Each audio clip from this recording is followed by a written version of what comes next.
اللهم اجبر خاطري جبرا يليق بعظمتك، وارزقني فرحة تنير ما أطفأته الخيبات بي. أعوذ بك من تعب الحياة والجسد، وشر عين البشر وما لا طاقة لي به، ومن حزن يجثو على قلبي. اللهم وإن تهت في ممرات الطرق، حدد لي الوجهة المناسبة، وتولني بحسن تدبيرك وسعة فضلك.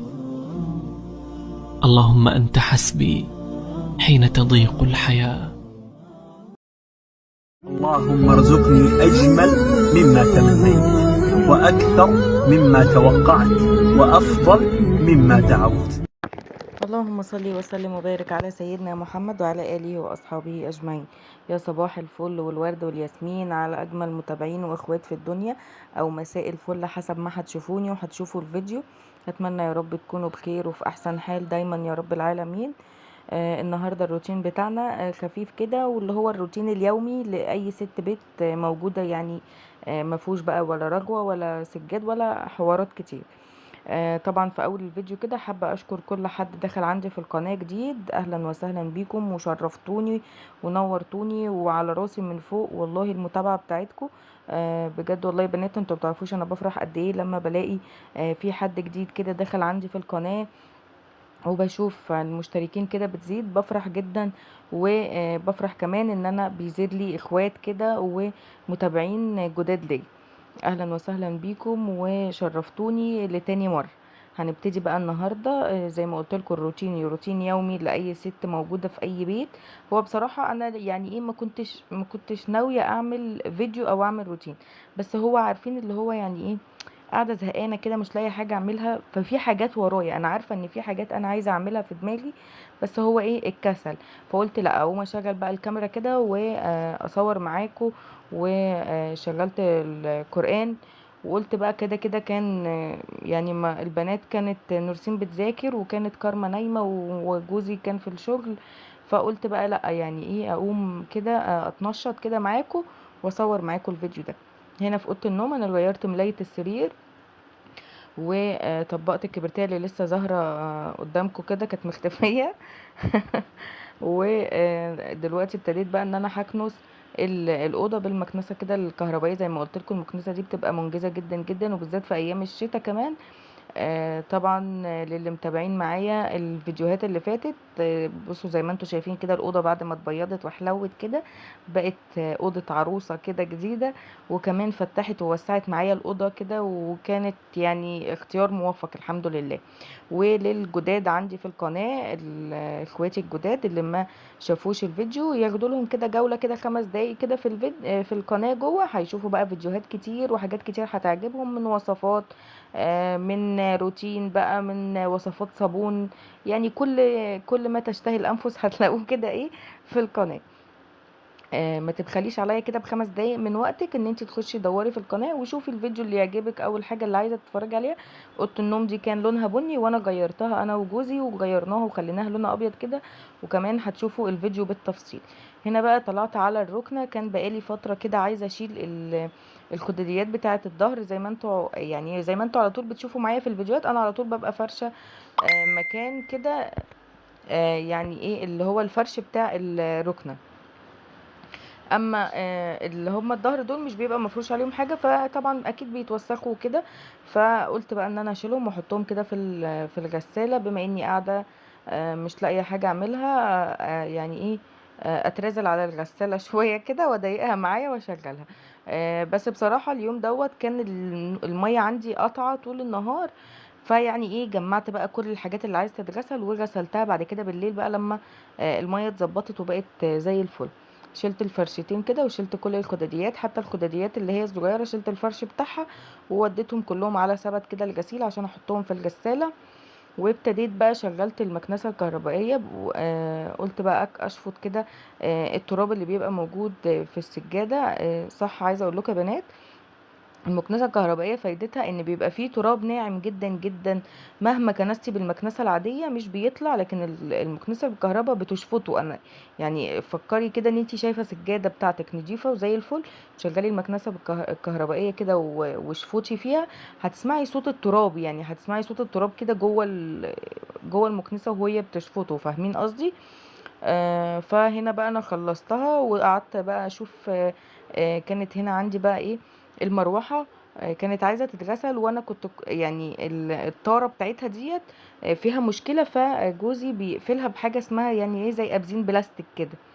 آه، فانا قصيته، كنت كل مره اقول ايه لما يكون موجود ابقى افكها عشان خاطر اغسلها عشان خاطر يركبها لي تاني، بس النهارده بقى قلت لا، انا افكها واحط يعني ايه ابقى قدام الامر الواقع كده، واسيبها له بقى لما يجي هو يبقى يركبها لي. انا ركبتها برضو، بس بصراحه يعني مش هكذب عليكم، ما ركبتهاش برضو للاخر عشان خاطر ما عرفتش اماكن الابزين اللي هو بيركبوا عارفين انتوا الابزين البلاستيك الحاجات دي. فكيتها بقى وقلت ايه اغسلها عشان انا كده كده كلها كام يوم يعني، والجو بقى خلاص ابتدت روايح الشتاء تظهر من بدري كده، فكده كده هنشيلها، فقلت عشان خاطر برضو تبقى متشالة كده نضيفة وزي الفل. دخلت بقى بيها، دخلت بالريشة كده والطارة اللي هي بتاعة المروحة اللي من ورا ومن قدام كده على المطبخ، وعندي هنا بقى في الطبق عندي كلور وصابون سايل، وابتديت ان انا اغسلهم. يعني هو ايه، يعني هي الريشه بس اللي خدت مني يعني، بتبقى محتاجه ان انت تدعكيها، لكن الطرات دي لما بتحطيها على تحت الميه كده بتنضف، بس انا برضو دعكتها عشان خاطر لو فيها اي تراب او اي حاجه ينزل على طول كده مع الليفه، فاهمين قصدي؟ هغسل برضو التانية بالطريقه دي. والاول هنا الطبق بتاع الصابون كله اتقلب على الرخامه وانا بحط المروحه يعني. فلو تلاحظوا كمان معايا بصوا المية بتقطع وتيجي ازاي، يعني مية كانت بسيطة جدا، ما كانتش تشغل الغسالة عندي، عشان كده ما حطيتش الغسيل في نفس اليوم، يعني ما حطيتهوش في نفس الفيديو، بس انا حطيت بالليل، يعني بالليل خالص كده لقيت المية جت بقت كويسة وشغلتها. وهناك ودلوقتي بقى هاخد قماشة، دي فيها قماشة فيها كده شوية كلور ومية، وابتديت ان انا امسح المروحة بتاعتي، لازم احافظ عليها، دي هي المنجزة بصراحة في الصيف، وهي اللي بتطري علينا كده في الصيف. فانا لازم برضو ايه يعني اهتم بيها عشان هي تهتم بينا، فاهمين؟ آه، فقلت بقى امسحها كده وانضفها، وبعد كده احط اركبها تاني زي ما كانت.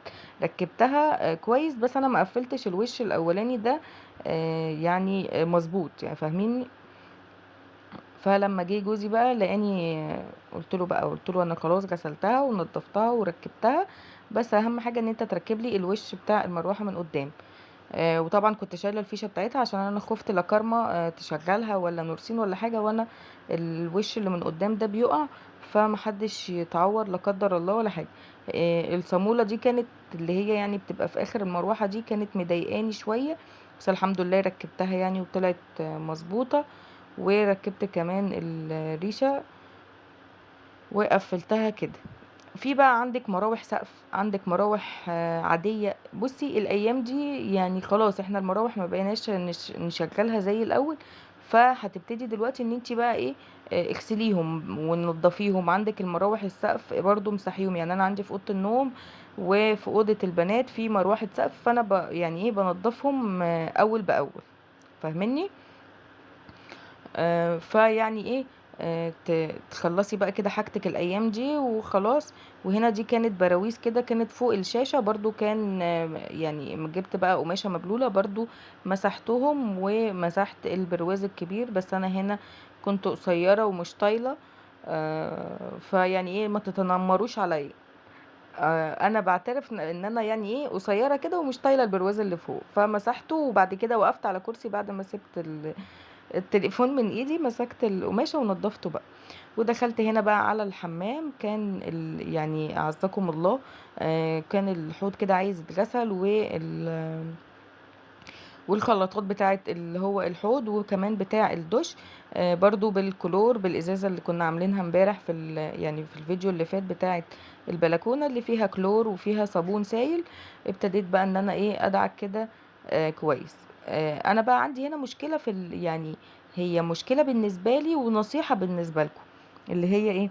آه المشكله بالنسبه لي السيراميك الازرق ده، يعني السيراميك الغامق ده بجد بجد من اسوأ التجارب اللي ممكن تجربيها، ان انت تحطي ان انت تركبي سيراميك لونه كده يعني غامق اسود كحلي، اللي هو زي اللي انا يعني ايه مركباه ده. بس انا بصراحه مش انا اللي مركباه، يعني هو انا لما جيت اشتريت الشقه كان هو موجود. هتقولوا لي بقى ايه اسوأ حاجه فيه، وهو ان هو بيجير. وطبعا كل اللي هيسمع الفيديو يعني ومعايا في المعلومه دي يكتب لي كده في الكومنتات ويقول لي هل هو ده عندي انا بس، يعني هل نوع السيراميك اللي عندي انا وحش، ولا هو فعلا كل انواع السيراميك الغامق بيجير. مهما بغسل يعني تغسليه كل يوم، وبعد كده يعني مسافة ما ينشف بحسه بيجير تاني. فاهمين قصدي؟ دعكت بقى الارض كمان بالكلور والصابون ونشفت الارض كده ومسحتها، وقلت اخش بقى ايه اروق على البنات كده واشوف انا هعمل ايه. بصراحة انا كنت هنا يعني ما كنتش عارفة انا هعمل ايه بالظبط. فاهميني؟ يعني ما كنتش محددة في دماغي انا هعمل ايه. بس يعني بعد ما حطيت الدقيق وكده وكان في ما كنتش عارفة اعمل ايه، يعني اعمل ايه فطير، اعمل قرص، اعمل اي حاجة. المهم جه محمد جوزي كده وكان نسي يجيب لنورسين عيش فينو بقى عشان المدرسة، وانا كمان العيش اللي انا كنت عاملاه في البيت كان خلص. فقلت خلاص بقى، هو يعني هو ربنا عايز كده، الدقيق اللي عندي بقى اعمل بيهم ايه شوية يعني عيش كده فينو تروح بيهم بس ايه المدرسة، لغاية لما اجيب دقيق تاني، لان هما كانوا اخر نص كيلو دقيق عندي. جبت بقى نص كيلو دقيق حطيت عليهم نص كيلو دقيق هم قد ايه 3 كوبايات ونص من الدقيق. 3 كوبايات ونص من الدقيق بيعايروا نص كيلو من الدقيق. حطيت عليهم معلقة صغيرة من البيكنج باودر، وحطيت عليهم كمان رشة ملح ومعلقتين سكر، وكان عندي نص كيس خميرة. دوبت الخميرة والسكر في كوباية المية الدافية على جنب، وبعد كده ابتديت بقى نزلت على الدقيق اللي انا كنت مقلبة فيه البيكنج باودر والملح، يعني قلبتهم، وحطيت عليهم في حدود معلقتين كبار او 3 معالق كبار من الزيت على الناشف كده. وبعد كده رحت نزلت بالخميرة والمية الدافية بتاعتي اللي كانت جنبي، يعني كنت حاطة جنب مني كده كوباية مية دافية عشان خاطر لما اعوز منها. المهم جبت بقى هنا المفرش السيليكون بعد ما عجنتها ونزلت بيها بقى ايه، قعدت اديها بقى كده على وشها بالقلمة وكل حاجة. يعني بصوا ضربت فيها لما قلت يا بس، وكمان انا كنت يعني قطعت من الفيديو. تقعدي بقى تضربي في العجينة كده لغاية لما يبان لها صاحب. تفضلي بقى تضربي فيها يمين وشمال وشمال ويمين وكده، يعني فاهمين؟ لغاية لما تلاقيها بقى ناعمة خالص معاكي كده وطرية. هو الحتة اللي انا خدتها دي كارما خدتها عشان تلعب بيها يعني. آه العجينة بتاعة الفينو بتحب العجن الكتير، يعني فاهمين؟ تحب ان انت تفضلي تعجني فيها تخدميها في العجينة. هنا كانت بقى سبتها لما خمرت، وبعد ما خمرت جبت بقى العجينة. بصوا هي دي التقطيعة اللي انا بقطع بيها يعني، وبيطلع الحمد لله يعني ايه الكور. مش هقول لكم قد بعض على قد ما هي بتبقى متساوية نوعا ما برضو، يعني عشان بس ما حدش يكتب لي في الكومنتات يعني انتي مش شيف ولا حاجة. لا انا بقطع كده الكور، بس هي يعني بتبقى نوعا ما بيبقوا قد بعض. ممكن تبقى دي فيها حتة زيادة ولا حاجة، بس يعني ايه بتمشي الدنيا يعني ما فيهاش مشكلة. تمام. قطعتهم النص كيلو عمل معايا 12 كورة، يعني هيعمل معايا 12 رغيف. كورتهم كده وحطيتهم على المفرش السيليكون، وبعد كده هبتدي ان انا اغطيهم. كنت عامله كوبايه شاي بقى جنب مني زي ما انتم شايفين اهي على الرخامه، عشان كنت مصدعه. وقلت يعني ايه اشرب كوبايه شاي كده ايه وانا واقفه معاكم كده في المطبخ. هنا كنت الاول كنت بعد هما كام كوره عشان ابقى عارفه. وجبت بقى الفوطه وغطيتهم، وبعد كده هبتدي باول كوره انا كورتها بتبططيها بايدك كده. وبعد كده جبت نشابه وقعدت اعملها، يعني بتحاولي ان انت تعمليها على شكل مستطيل يكون صغير، يعني ما تكبرهاش قوي. وتفضلي تبرمي كده زي ما انت شايفه كده، عشان نعمل مع بعض عيش صغنون كده شكله حلو وجميل، وهيبقى شكله يعني حلو جدا. وكمان طعمه كان حلو جدا جدا والله يا بنات. جربوا الطريقه دي وهتعجبكم. هي الطريقه سهله جدا، يعني دي هي ميه ودقيق وخميره وكده، ما فيهاش اي افتكاسات يعني، ولا وصفات كتير ولا مقادير كتير. هبتدي برضو اعمل الكورة التانية بالشكل اللي انتوا شايفينه ده، وابتدي ان انا ابرم، يعني بحس المكان اللي بحس ان هو متساوي اكتر من التاني بلف العجينة عليه، فاهمين؟ عشان تبقى مدياني الشكل مستطيل كده وتتقفل كلها على بعض حتة واحدة. بديها برمة بسيطة كده على الرخامة وحطيتها في صينية مدهونة دهنة بسيطة من الزيت، دهنة بسيطة خالص، يعني ما تغرقيش الصينية، لا يبقى دهنة بسيطة كده من الزيت. واهم حاجة في العيش الفينو انك تدخليه على فرن يكون حامي، يعني يكون مسخناه من قبل منها بشوية كده ويكون حامي. وكمان قبل ما تدخليه الفرن بعد ما يخمر تجيبي بخاخة مية كده وتبخي عليه بختين مية كده، بيخلي العيش بتاعك كده اول ما يطلع يبقى طري وبيبقى حلو جدا. فاهميني؟ جربوا زي ما بقول لكم كده هيعجبكم. مالكوش دعوه بكلمه فهمني فهمني عشان هي لازقه في بقي كده، مش بعرف ابطلها يعني. دي برضو الرغيف التاني انا بحاول ان انا اعمل كذا واحد قدامكم عشان تشوفوا الطريقه كامله،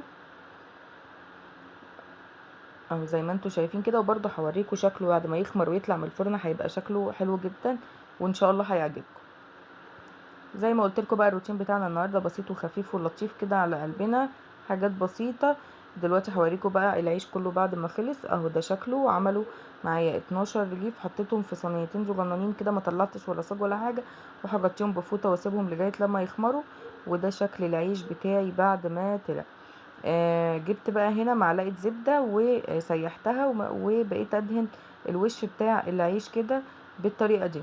هتقولي لي ليه؟ هقول لك بصراحه، يعني بصراحه يعني انتوا عارفين انا ما بكذبش. الطريقه دي انا خدتها من اليوتيوبر آية حجازي. بصراحة يعني الواحد لازم يقول حق ربنا ويقول اللي ليه واللي عليه. هي كانت عملت كده في الفيديو وانا جربتها في مرة وفعلا عجبتني جدا وخلت العيش طري وطعمه حلو، يعني طعم العيش من غير بقى ما تحطي جواه زبدة ولا حاجة. وهنا كنت مشغلة الكاتل، كان الحاج صاحب البيت عايز كوباية شاي بقى، فكنا بنعمل له كده كوباية شاي. وده العيش بتاعي بعد ما سبته وغطيته بعد ما حطيت له دهنة الزبدة. قعد لجاي تاني يوم والله يا بنات طري وحلو جدا جدا وعجب البنات جدا، وقالوا لي اعملي لنا منه على طول، يعني اعملي لنا منه كل يوم يا ماما طعمه حلو. ففيديو النهارده كده خلص، اتمنى يعجبكم. ما تنسوش تحطوا لي لايك وتشتركوا في القناة.